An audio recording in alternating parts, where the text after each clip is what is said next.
looks worse. Because then you're in real trouble. I don't know what you go back to at that stage. At the same time, they still do have very good team fights. They've taken control of the blue side of Summoner's Rift. And once again, they're following the instructions. They just get rid of the Tahm Kench. It is an annoying champion at the best of the times. Game winning in the last game situation, in my opinion. Yep, that's TK banned, as you mentioned, and Nivea also going to join that, so just taking that comfort away from Kira. Gambit continue with their trend of banning Aatrox in every game so far, I believe. They have banned Aatrox and Urgot themselves, but did get it on blue side in the last game, but have to think that with that not true, Urgot is once again going to be banned. Yeah, and sure, you know, having to ban Tahm Kench and Nivea opens up the Scion and the Gragas, but really, they weren't the most impactful. As long as this remains a Taliyah ban, I think that Cloud9 are absolutely fine with how this works out. And actually, it's not going to. Huh. So now you give a lot of priority back to Diamond in this draft. And Diamond, like we said, playing well. Lost like 5 to 6 or maybe even 7 picks in that draft, given how many bans were thrown toward the jungle. Will now have a lot more options opened up to him as Gambit consider their final ban in this first phase. Yeah, well, with Diamond, I mean, they banned 3 first round, 2 on the side of Cloud9, 1 on the side of Gambit because they took off the Nocturne. Then he had another 2 in the next round, and Kindred got picked away. So he was forced very far down the tier list. Okay! With Alistar banned, Cloud9 snap off the Thresh for Zeyzal. Yeah, that's a confident pick right there. Zeyzal's played a couple of games of it already. I thought it looked okay in the team fights, to be honest. Laning phase still a little bit hit and miss. Wasn't able to really land many hooks, but I think that a pick that allows Sneaky to play up in lane. Sneaky played Draven with it once, and they had a lot of good mid priority when they rotated him into that lane. Certainly can work out for Zeyzal here, but once again, this is a rookie in a tough situation, 1-1 at a World Play-ins. Once again, you do not want to go down 2-1 here if you were Cloud9.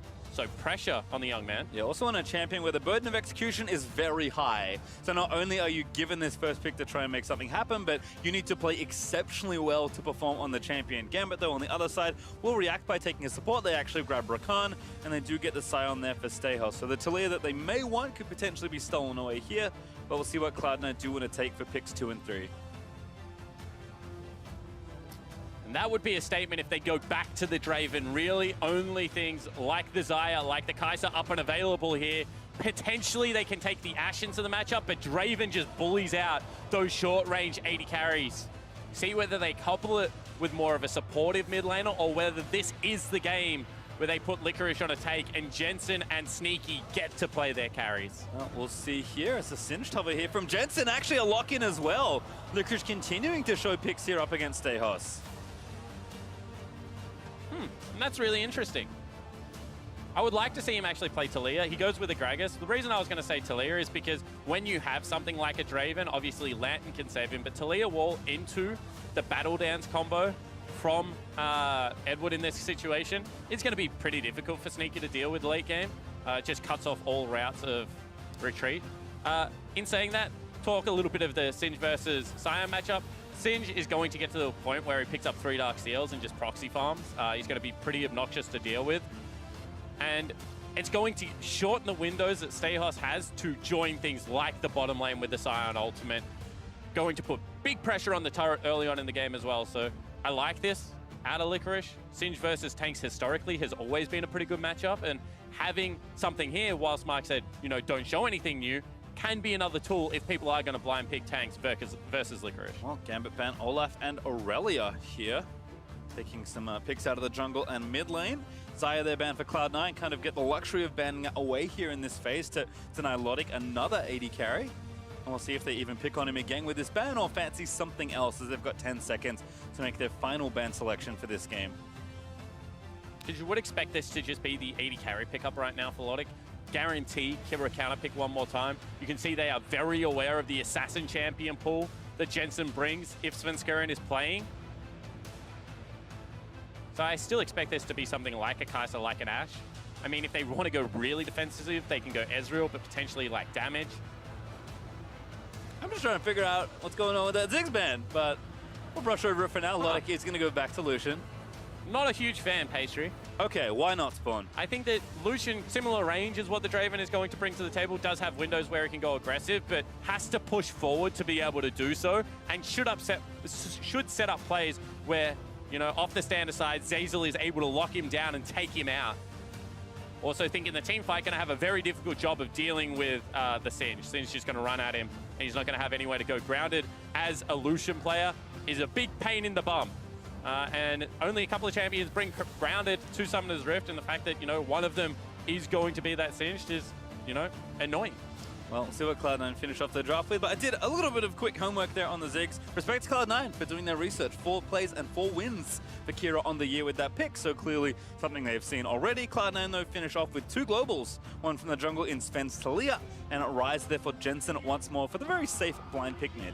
Yeah, and whilst it's only 1.5 seconds at its empowered max, that is still going to be a pretty free gank for Sven in the mid lane. This is a duo that can put extreme pressure on Kira and will ensure that Diamond probably once again has to play around the lane. Saying that takes a pretty good matchup in the Galio, and they now have a massive wombo comp, I think is a fair statement to make. Agreed, and Gambit, unsurprisingly, are drafting to just pile in and win the big 5-on-5 team fights. Cloud9 perhaps with a bit more finesse, but a ton of lane pressure they can apply all across the map. But I think maybe falling back a little bit more to something that is more standard for them. So we'll see what can Sven get done on this aggressive early game jungler, and can Cloud9 with maybe going back a little bit more to what they've shown already in the tournament. Again, both these teams are looking for the same thing, a win and a smooth game. And really, when we have a look at this, both of the teams are only going to get a couple of mistakes. Because when you play 1-3-1, you know, Rise as well as Singe want to push out side lanes before collapsing mid or taking down turrets. Versus team fight, if the 1-3-1 gets ahead, you just answer side waves the whole time. And you never get to group up, you never get to use that wombo combo. If you do and you miss execute, you lose so much on the map and you just continue to fall behind. At the same time, if you're the 1-3-1 comp versus the team fighting composition, and someone dies and they're able to force it down mid lane, they're able to take turrets, your comp isn't structured to deal with these big team fights, you know, maybe Sneaky gets caught out, then this becomes impossible to defend objectives for Cloud9. So both of these teams going to really try and dictate the way they want to play, enforce their will on the game. And I think so far we've seen is that when Gambit have the, you know, initiative to be able to make their proactive play, they're going to throw it. It's just about whether it lands. Well, we'll have to see. And of course, with Sven back in the lineup with a more aggressive pick, what does the early game look like now? Because you said already, if the early game is somehow worse, then we have more problems that we'll have to think about later. But Gambit have struggled in the first 15 minutes of the series so far. And you can't have another bad early game if you're Kira. I mean, whilst he technically can, this time around... absolutely can. Yeah, this time around he is going up against a Rise Talia. And if you fall behind as a Galio in this situation, they are just going to continue to pick on you. We'll see if Kira can weather what could be quite the storm. Something that a lot of people were talking about when Sven first moved to Cloud9 was how potent the duo could be. Jensen has been a much more supportive player this time around, especially with Blabber by his side, being a very aggressive style jungler. But we'll see if the style changes here for Cloud9 with Sven in the lineup once more. Interesting to see that the itemization changes out of Jensen this time around, goes towards the Sapphire Crystal, not willing to go with kind of the war of attrition of that corrupting potion and try and force the Galio out. It is going to be an Aftershock Galio, so he is going to be relatively tanky in this earlier stage of the game. So I can respect the choice. Edward also might be looking for a ward here. Does have one ready, so see if he pops it over the back of the Drake pit. Does do so. Can't see the start though, and Sven will be starting on the red buff here with some help from Sneaky and Zazel. But Gambit will get that information very soon as they path over the ward. And the luxury of starting in lane is actually going to be Diamond starting on the Raptor camp. Certainly not as healthy a clear as it used to be on Gragas, but still not a bad thing. He's passive Drunken Rage just has such a big deal as well to mitigate the damage that he takes around the jungle. Certainly looking again to the mid lane though. Jensen doing what he can, throwing ease onto Kira. I want to talk about Svenskeren's path right now because he's actually just gone major buff to major buff. Potentially could be looking to invade. Obviously right now Diamond has actually completed the top side of the map clear, so not going to be in any way worried by the path that Jensen has just taken. Sorry, Svenskeren has just taken. And you can see that over Sven It has been a while, but these two players have been around for a very long time. However, he is 3-8 versus Diamond in EVOS, yes, but that was a while ago. I think we were still casting together back then, Spawn. And Stayhus is going to get flipped around by Licorice. Does have the flash, but when is he really going to get a chance to use it? Sven with the red buff applying autos. Oh, actually, nice Q, waits it out, but doesn't matter. That's first blood easy for Svenskeren. Yeah, it certainly is. And as a jungler, watch how Svenskeren played that gank. Just walks in, continually peppers him with the red buff. There is nothing you can do there if you're Stayhus. If you flash, they just flash after you. Keeps the summoner spell. And the repeat gank actually coming through here, Patriot. They really want to put the camp in. And this is the true tragedy of any top lane situation.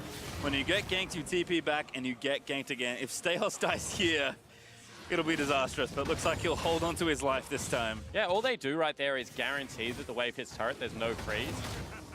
As we mentioned, you know, Stayhus walks up, gets flipped back, that should be okay, but just auto-attacking. Great auto spacing, as Double F would say. Doesn't go into the brush, so throws out the threaded volley. He takes first blood for himself, but as a top laner, as a melee top laner, that is just a frustrating situation to be in because there's no respite from getting away from that red buff slow. TP back for both mid lanes here. TS looking nice and even, but tier already finished for Jensen as Kira invests in some early magic resist.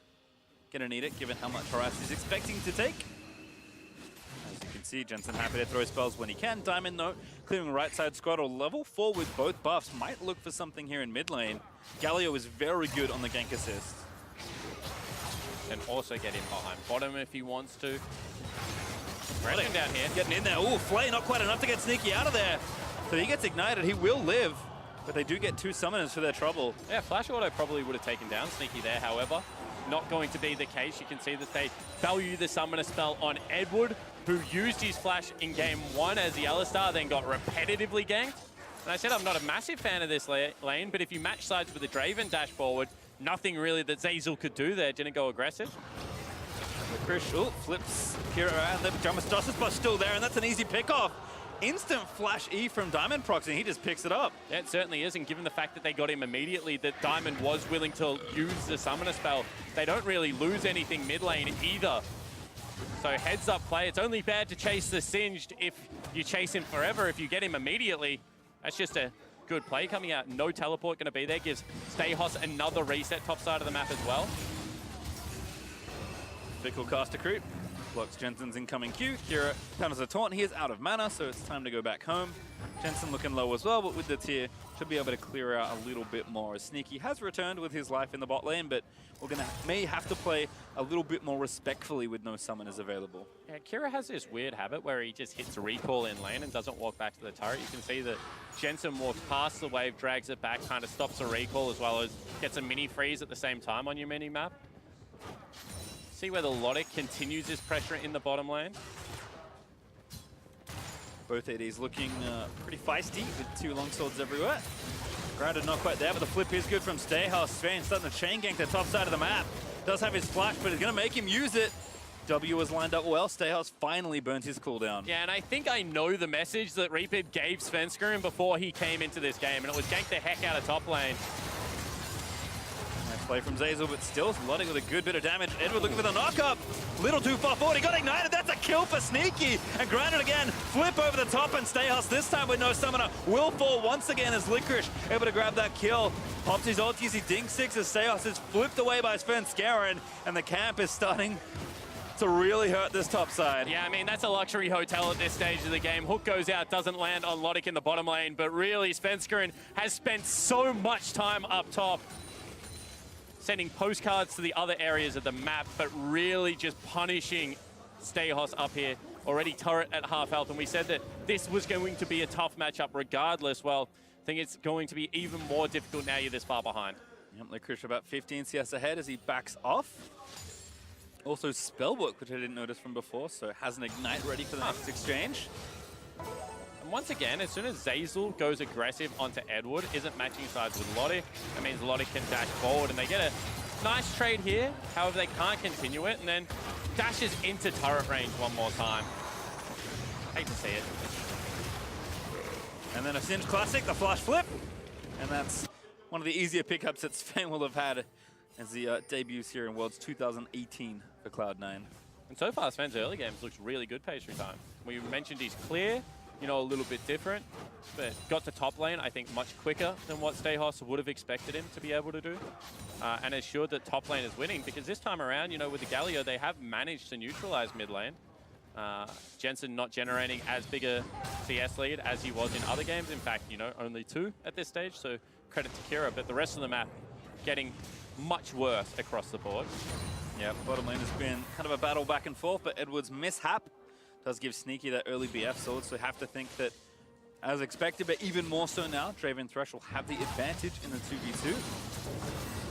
Jensen just, hanging around. Good flash taunt by Kira into the Justice Punch. Diamond looking for the knockback, but Jensen flashes instantly.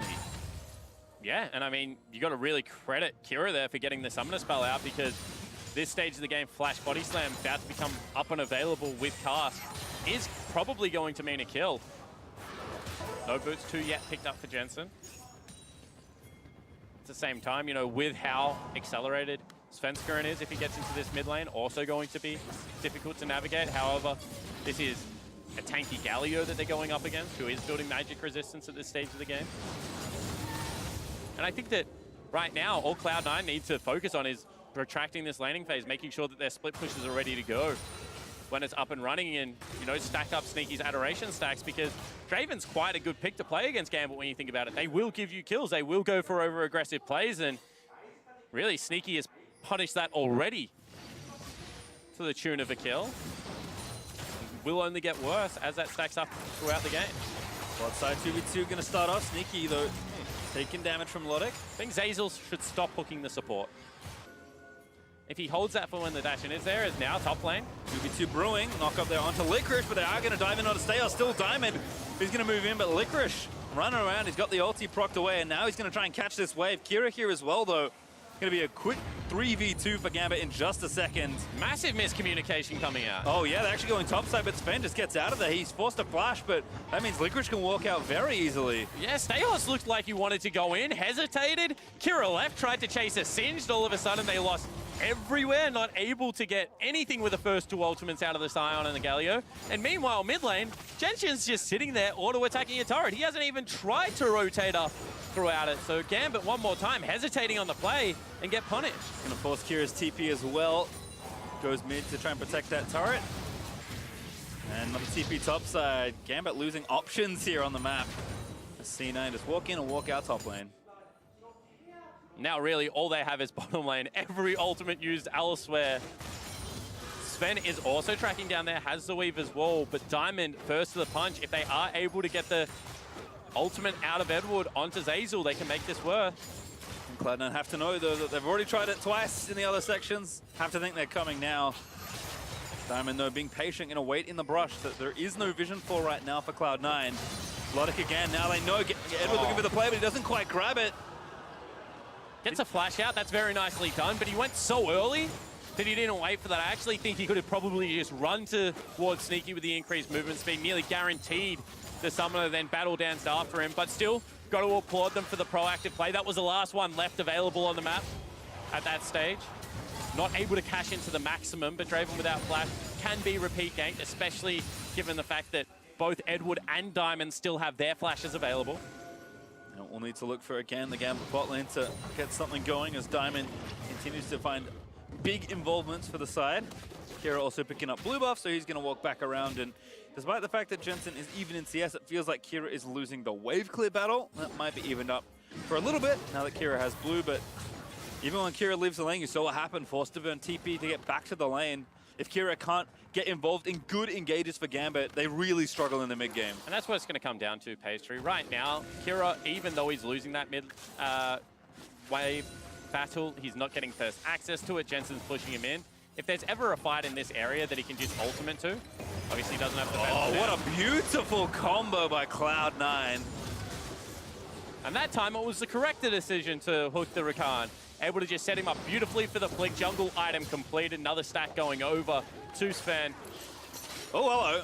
Another one there. Oh, flick didn't quite land. Should have played the other way perhaps this time. And at least burns the summoner. The Ignite plus the whirling death does give Zeyzal the kill. And beautifully played out of C9, just everywhere now. Top lane winning massively. They translate that into some mid lane pressure, attack bottom lane, and now they've cracked the map wide open. Yep, had it wrong all along. Sneaky calculated that ulti as they do pick off the jungler. That's probably going to mean bot tower goes down as well, so C9 will give even more gold to the Draven.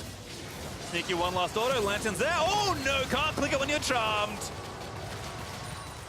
Sneaky shutdown, Greed's out for a turret. They were taking the dragon simultaneously. Generally, two objectives at the same time can be a risky idea. That could give over, you know, that advantage that Sneaky was just able to pick up in the form of a turret back to the bottom lane if they continue to push in here. In saying that, Cloud9 making the first move everywhere. Really, the game's being played to their pace. And we said that that was one of the objectives that Gambit probably needed to look for. Jensen in trouble. Combo there by Kira, but he's kind of out of CC. Here's Sven scaring to force them away, but Steos and Diamond looking for the wrap around. They actually grab Sven with the ulti, but Steos now kiting around to Sven. Protected under his turret, a TP in for Licorice, who just cancels and continues sieging top lane. And once again, it looked like a miscommunication. Diamond actually just ulted Sven out of the ultimate of Steos. Saved him a lot of damage there. Steos was just stuck underneath the turret, couldn't really do anything. That means that Licorice now just gets to take top lane turret for free. And both members of C9 just walk away. And it's been unacceptably messy for Gambit in this early game, which is not what we wanted to see as they look to shore it up. And Cloud9 feeling pretty far in control, up 4,000 gold as Licorice did take the top out of turret. And I just do want to go back to Champions League, because I think if you swap this matchup for Diamond, if he's the person playing the Talia, as he's in trouble. Ignite dead. I don't know what he was doing. He died, unfortunately for him, so we may never find out as Edward does get himself away. Zezal's box not up quite soon enough, and Edward lives this time. Goes back for the ward, round 2 pastry. Oh. Mind gamed him. Hit in the corner. Still, mid-turret getting sieged, so I'll have to take it. Sven, going in, going too far in. What on earth was that wall? He didn't want to get on the wall, Pastry. He wanted to use it to cut off the wave clear that was coming through the jungle. Instead, he jumps on top of the wall. You know, the old man hands strike again. Where's the young kid Blabber willing to take over the keyboard? I don't know about that, because the only way that happens if you tap the R button too many times is Talia. If he's slower on the mechanics, that should be easier to not have that happen. All right. Just press it once and AFK. I'm trying to give him an out, but if you want to just do him like that, that's fine. Hook once again on. Alrighty, that might be a kill to Edward. Pops the quickness. There is Kira with the ulti. Run Sneaky gets knocked up, but still safe enough. And unfortunately for Gambit right now, nothing is just going their way. You know, that is an ultimate burnt from Kira, from Edward, in return for a very nicely timed hook coming out of Zeyzal. They're just trying to fight for vision where they don't have numbers, where they don't have strength, and the experience of Cloud9 is just starting to punish them. This game, getting close to the situation where I was talking about, where the 1-3-1 is going to be set up and you just have no one to answer really either side lane at this stage of the game. That's going to be, you know, a lot of AP even built up on Licorice for this stage, and with the Insanity Potion still very tanky. So you're just losing out on multiple fronts without many good ways to come back. I still think if, you know, the game was flipped and that was a little bit more even and Gambit able to force around objectives like this, their composition could have worked out. I don't think it's necessarily all draft, but when you have only a go-forward heavy engage comp like Gambit does, you do not cope well with 1-3-1 pressure. Nope, and the cherry on top will be that Rift Herald, a C9 with already the Rise and the Singe pushing down the side lanes. They'll have the Rift Herald to bust down mid, and like you said, that pattern in that 1-3-1 can now begin. Yeah, and so the one area I was really critical of Cloud9 split push pressure was the fact that Jensen kept answering waves before he saw people on the map. And we'll see whether that is going to be an issue into today's game, because he got picked a couple of times, I think, in the Dead FM series. Shelly, though, ready to rampage here in the mid lane. Gets distracted by Custer Creep, but more than enough there as Sneaky delivers the last 2 axes, and Cloud9 do fill the outer ring nice and cleanly. And there's Jensen, his team pushes in a wave, he sees where they are, and now he starts assaulting the minions. And all he, in this game, all he really needs to see is 3 members, because in a 2v1, unless it's probably Lodic and Edward, he will be able to just withstand the initial damage and then run his way to safety. Has got the Merc Treads, is a pretty quick rise with that phase rush, so I don't think he's all concerned about, you know, a couple of members. But in saying that, probably does want to play this one nice and safely I think that an area that they keep saying is that they want to feel like they're in more control of their mid game when they do have an advantage. They want to be able to prove that they can play that well thought out game plan and not make the unforced errors that maybe they've been making through the play-in group stages. Now would be as good a time as any to show that. See how it goes here. Mountain Drake up in a minute 20. Not bad when you're trying to push all 3 lanes. And Zeyzal and Sneaky just hanging out in the mid lane, getting the pressure started and stacking it up. Stayos is camping with a 2-level disadvantage in a lane. He gets exhausted by the spellbook Singe. And nice ult. Doesn't get himself flipped, but still forces a cooldown.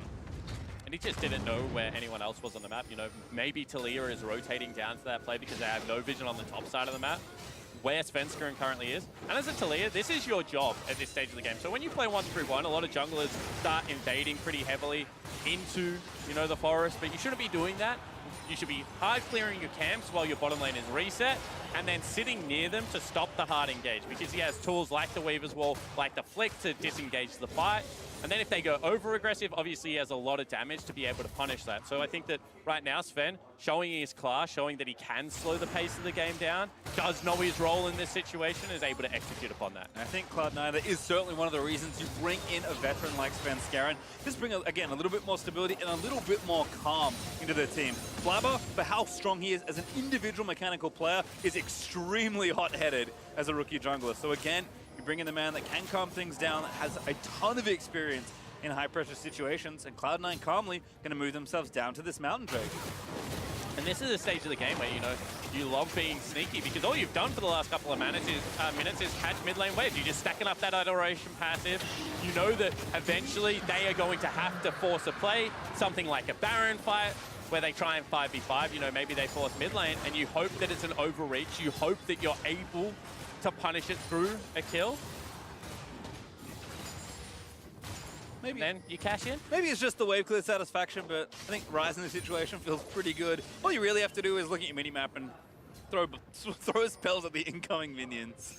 And well, the ideal situation now for C9 is that they play PvE the rest of the game. They go in. Yep, Lantern there, but the CC chain not quite long enough. Still, though, Logic is able to find the damage. Yeah, and the difference this time is Sven wasn't there. They had him cleaning out his jungle camps. Jensen had just left to rotate towards the top side of the map, so instead they take the kill. They force with the summoner spells, and they're looking for a turret. Yeah, they also TP in. Gambit very committed to this play. Zeyzal too far forward. That's a rookie error as he does flash his way out to safety. And this time it isn't the ones, but it's the mid lane group that gets caught out, gets caught napping, gets forced upon and gets taken down. They burn the teleport looking for another play, and they also get the summoner spells out of Zeyzal. So Gambit showing that they know that there are only windows for them to play around. Want to take a look at this. You can see right now, Svenskeren has called that he is taking Wolf Camp. They haven't backed away. They get flashed upon, they get blown up. Just an unforced error coming out of the C9 lineup, and a couple more of them, and all of a sudden the team fight comp back online. So Sneaky will come off the respawn and move himself back towards the mid lane. All those adoration stacks, Pastry. I know! Think about them. That was so much gold. Hate to see it. They're still 5,000 gold up. That's a lot of gold as well. I'm still thinking about the stacks. Fans can be so fickle sometimes, you know? 1 minute they love you, the next play you're dead, and half of them have somehow gone away. C9 invade the jungle, do get the red buff onto Sven. So again, continuing to apply pressure and get vision, important in any sort of tri-lane pushing situation. See if Cloud9 can clean up some of this, as Stayos has found himself in a spot of bother as Sven he's going to get the wall. All right, getting flipped around, can't even flash out to maybe the river where it could be safe, and Licorice does most of the work himself, but Sven, nice assist. Hooks on. Hook off. The new Karate Kid. However, at the same time, I mean, that's a really nice game coming out of Sven. They had rotated all their pressure up. You could see that Stayos thought he was safe to push that wave down, but with the Rylai's, with this burning face, with the Leandry's Torment, Licorice just does so much damage already that if any kind of, you know, CC is applied, a little bit more damage comes. That's an easy kill to pick up, even though that this is the Abyssal Mask into, you know, more magic resistance from that Stone Plate going to come out eventually. And Stehos has just had a horrible game 3. He's been picked on from start to finish. Yep, again, almost a nice bait of the sign pick here by Cloud9 as Jensen still fighting Kira, but Sven this time is in the right spot. The 2v2 has started, but Kira's almost dead before it starts. Zazel looking for the hook, but he does miss as Diamond low enough as Kira will also charge in, but Sneaky able to clean him up as Cloud9 collapse. This time, Gambit, they tried to find the play, but it's Cloud9 that will make them pay. What a fight out of Cloud9 one more time. Jensen is not worried about the 2v1, runs in blindly, able to bait even more members to continue. And 22 minutes in, this one looks a lot more like game number 1. They're going to take the Baron. They'll wander in, they'll take the Baron at around the same time frame. And we talked about it, the Mountain Drake, the Baron. Sin starting to win his side lane. All these things point to just making it harder and harder for Gambit to stop the incoming tide. And you got to feel sorry for Diamond here because he thinks that he's got the body slam in, but he does so much damage to himself, dashing through the pebbles, and a very nice flash out of Svenska and gets him to safety. Meanwhile, Jensen just can't go down. Movement speed, so good at being able to get you out of those tricky situations, and the collapse is completed. You can see Diamond not very happy with how that play worked out, but I mean, when you're 5,000 gold behind already, you've got to throw some plays with a team fight comp. You can't allow your team to get forced off that many objectives, and they went for it. Didn't work, now they're 9,000 gold behind. C9 looking to close this game in quick order. And perhaps one of the most frustrating ways to lose as well. It sucks to get 1-3-1. Svenskeren just peppering rocks over the top, poking Gambit members. Stand aside actually hits Stehos, but not enough follow-up to try and extend. Still, Jensen though with double Baron cannons is hammering this mid lane outer turret.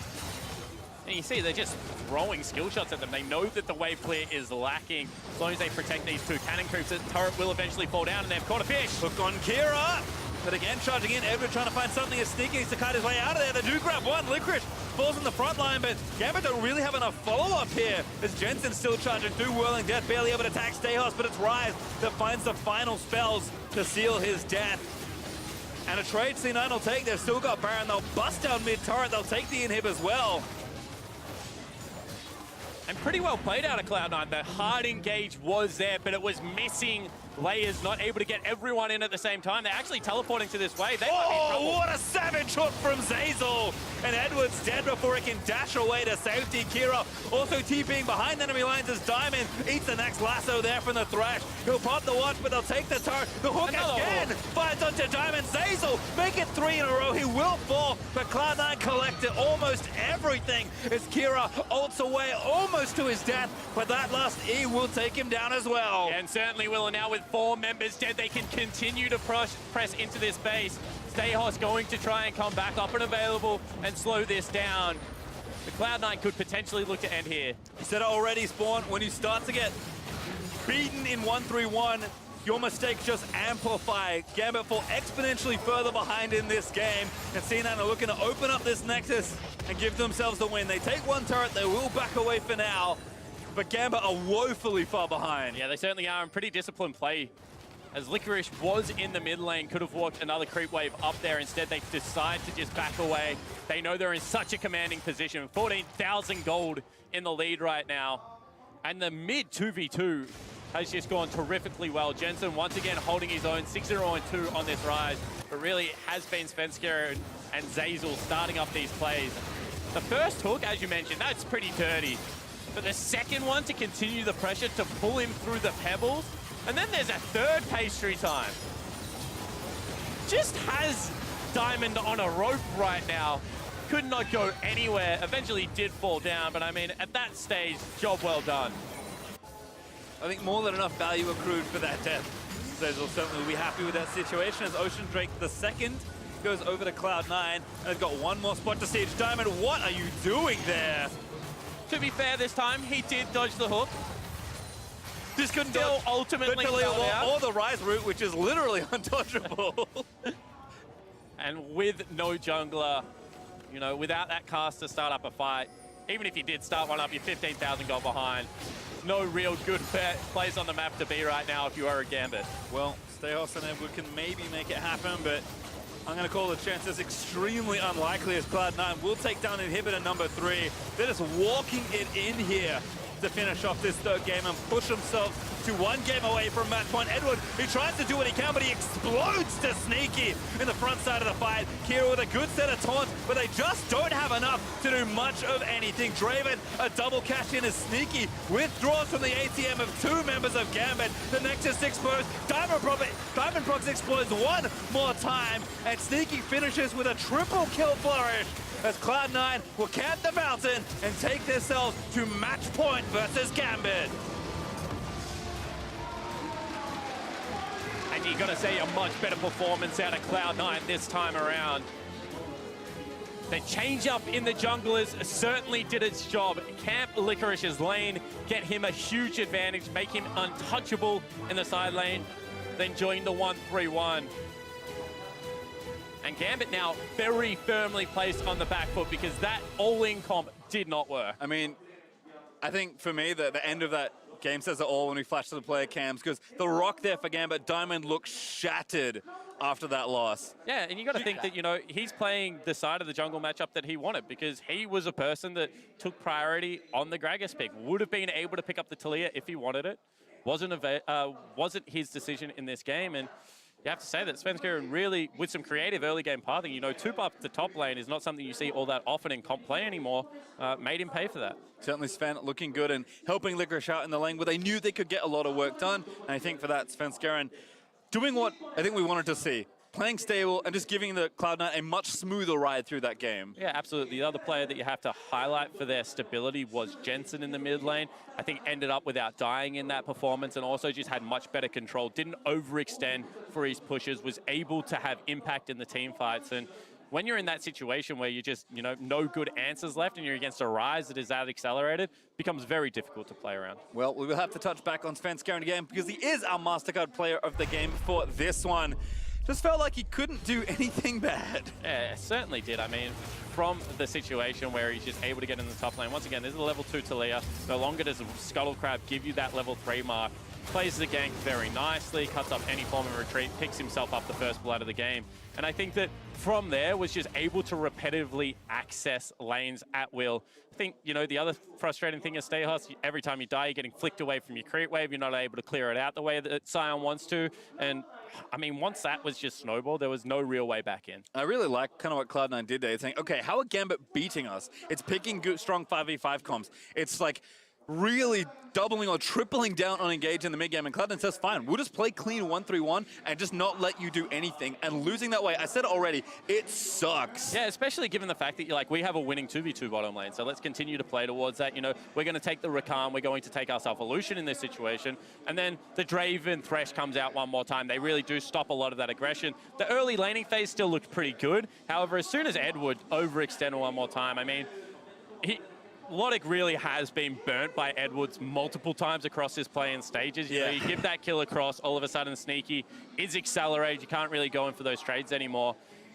You just don't have a victorious part of the map to play around. And Kira, once again, did his job okay this time around, but he was never going to really smash the Ryze in the split. And they just slowly but surely cut off all their options to winning that game. Well, certainly did, and now it's seen at match point, it's time to step away. We'll see if Gambit can bring this series to a game 5 when we return.